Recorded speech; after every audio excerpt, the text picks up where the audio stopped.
I've had a couple of questions about how you do channel reversing on the Heli-Guy Viper. I've tried to answer it a couple of times in words, so I've decided to do this little video just to show you how you can do it.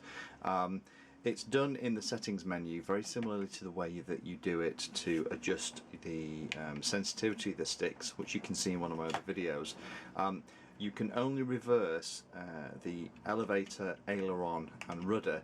You can't reverse the throttle channel. If your throttle channel is working the wrong way round, that suggests that there's probably a wiring connection is the wrong way round at the back of the potentiometer that reads the position of the stick, so that when it's at the bottom it reads at its top and vice versa. But what I want to do is very quickly show you how you get into the menus, how you reverse the channels, and what the default settings should be if you're getting into trouble.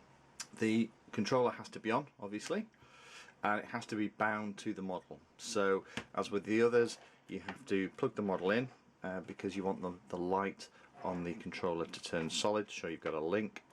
As soon as that turns solid, you want to unplug the battery straight away. So there we go, we're connected. Let me unplug the model. We don't want that starting up when we're playing. So there we are. So as you can see, 0 at the bottom, almost 100 at the top for the throttle. I'm just going to cover that up so you can see the screen a little bit better. To go into the settings menu, you actually press and hold the stick that isn't the throttle. Hold it for a second, and there we are, we're into the SE menu, settings. Now, to do the reversing here, and what I'm going to do, I'm actually going to zoom in so you can see the screen a bit better in a second.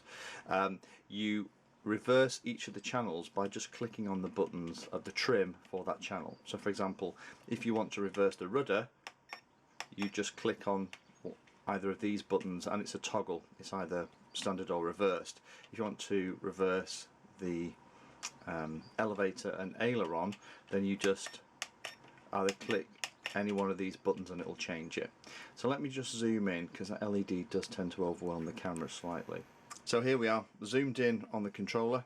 This is the default configuration. I'm just going to cover that thing up so you can see it slightly better. So each of the horizontal controls, the dot should be towards the center, and each of the vertical controls on either side of the SE, the dot should be at the bottom. So for example, if I reverse the rudder control, you'll see that the dot just flicks to the side. So that's reversed, that's normal. If I do the elevator, that's reversed, that's normal. And if I do the aileron, that's reversed and that's normal. And all I'm doing to do that is I'm just clicking the button by the side of the control.